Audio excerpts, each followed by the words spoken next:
Hello guys and welcome po dito sa aking channel. I'm Miss Kim and for today's video ay another video tutorial na naman po ang aking isi-share sa inyo. Sa video nga po natin ngayon ay ituturo ko po sa inyo kung paano nga ba kumuha ng PSA online. So madali lang naman po itong gawin and para sa mga gusto nga pong malaman kung paano nga ba, make sure po na hindi nyo i-skip ang video nga po na ito para masundan nyo po yung step by step process. Pero syempre bago po yan, para sa mga bago pa lamang dito sa aking channel, dito po sa aking channel ay nagsishare po ako ng mga video tutorials and free earning websites and earning applications. Kung sakali nga po na gusto nyo ang ganitong klase ng content ay paklik na lang po ako ng subscribe, pati na rin po ang notification bell para lagi po kayong updated kapag may mga bago akong video uploads. And kung naklik nyo na nga po ang subscribe ay umpisahan na po natin kaagad ang ating video.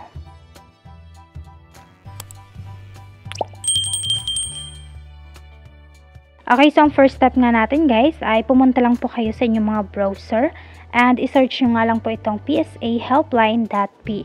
And then, hanapin nyo nga lang po itong website na ito at i-click nyo lang. And dito nga guys ay i-click nyo lang po ang order now.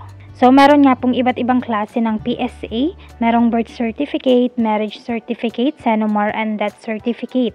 So, mamimili nga lang po tayo dyan kung ano nga ba yung gusto po nating kunin. So, sa akin nga, ang kukunin ko ay birth certificate. And then, pagkapili natin, i-click lang po natin itong dalawang box kung saan kailangan lang nating i-accept yung kanilang terms and conditions.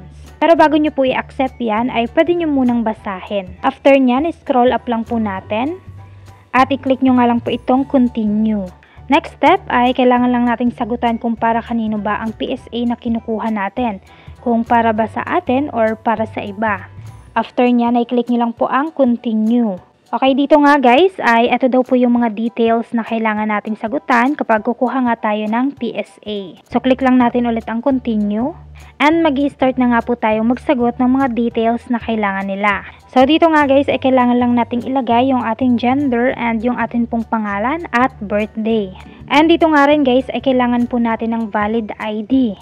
So marami naman pong ID dito na pwede nga nating pagpilian, depende po yan kung ano yung available na meron tayo. So yung ID nga po na pipiliin natin dito ay yun po yung ipipresent or ipapakita natin sa magdi-deliver nga po ng PSA. Next step naman ay kailangan nyo nga lang pong i-double check yung inyo pong pangalan dahil hindi na daw po yan pwedeng baguhin. Okay, next naman ay kailangan lang nating ilagay yung ating father's name. And if ever nga po na wala daw pong father's name sa inyong certificate or sa birth certificate nga, ay i-click nyo lang po itong box. Okay, next naman is yung ating mother's name kung saan ang ilalagay natin dito is yung pangalan ng mother natin ng pagkadalaga. Next step ay yung ating birthplace naman kung saan ba tayo pinanganak. Okay, next naman guys ay kailangan lang nating sagutan kung ano nga ba yung purpose ng pagkuha nga natin nitong PSA. So if ever nga po na wala sa choices yung dahilan natin, ay i-click nyo lang po itong others.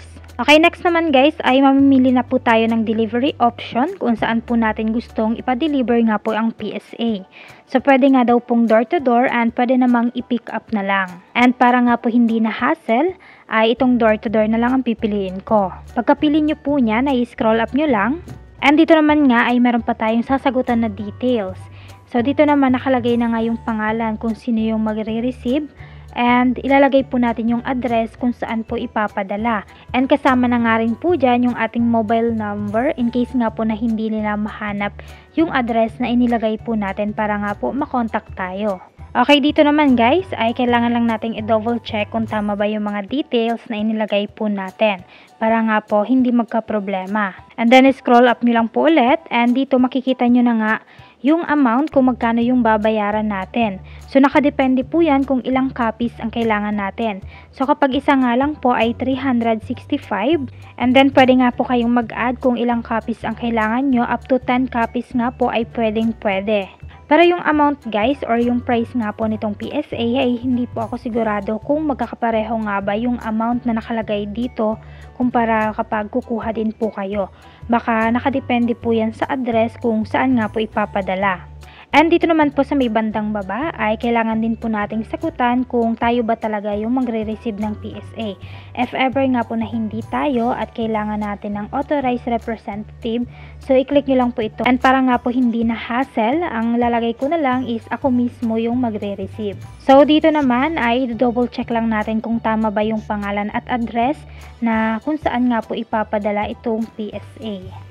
Once na okay nga po, ay i-click nyo lang itong confirm at i-click nyo lang ang continue.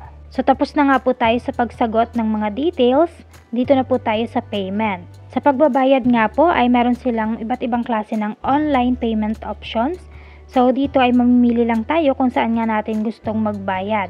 And ang pipiliin ko nga po dito ay GCash. And then, click nyo lang po ang pay using GCash. And next naman ay pwede nga natin i-scan na lang itong QR code na meron dito o kaya naman ay i-open natin mismo yung ating GCash kung nakakonect naman siya dito sa device or sa cellphone nga po na ginagamit natin. So ako, gagawin ko na lang ay i-open ko na lang po siya para tuloy-tuloy na nga po. Okay guys, so kapag inopen nga natin sa GCash, so automatic na yan guys, nakalagay na rin kung saan po natin isa-send and pati na rin po yung amount. So wala na po tayong ibang gagawin kundi i-click na lang itong pay.